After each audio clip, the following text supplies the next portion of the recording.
Сәлем құрметті достар, сіздермен Әсемнұр. Бүгін сіздермен синтаксис сөйлем мүшелеріне тоқталатын боламыз. Менімен бірге болыңыздар. Видеоны соңына дейін қарап, каналыма тіркеліп, лайк басып, комментарий қалдыруды ұмытпаңыздар. Синтаксистік талдау сөйлемді, оның мүшелерін, түрлерін, құрмалас сөйлемнің құрамындағы жай сөйлемдерді анықтау. Сөйлем мүшелері. Бастауыш деп, сөйлемде атау септігі тұлғасында тұрып, ойдың иесі болатын тұрлаулы сөйлем мүшесін атаймыз. Бастауыш кім, не, кімдер, нелер тағы да басқа сұрақтарға жауап береді. Мысалы, Нұрсұлтан Қазақстан Республикасының астанасы. Баяндауыш деп, сөйлемде бастауыштың қимылын, ісін, жай-күйін білдіретін тұрлаулы сөйлем мүшесін атаймыз. Сұрақтары не істеді, не қылды, қайтты. Мен дүкенге барамын. Барамын баяндауыш.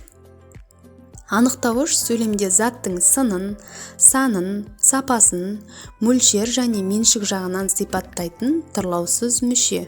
Сұрақтары қандай, қай. Мысалы, кең далада балалар ойнайды. Толықтауыш.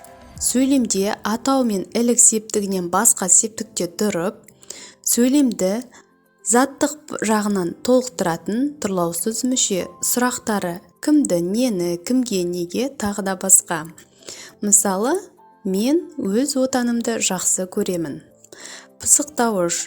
Сөйлемнің мезгілін, мекенін, себеп мақсатын білдіретін тұрлаусыз сөйлем мүшесі. Сұрақтары қайда, қашан тағы да басқа. Мысалы, ертең театрға барамын. Сіздермен болған Әсемнұр. Келесі тақырыбымызда жай сөйлем және оның түрлеріне тоқталамыз. Менімен бірге болыңыздар. Каналыма тіркеліп, лайк басып, комментарий қалдыруды ұмытпаңыздар.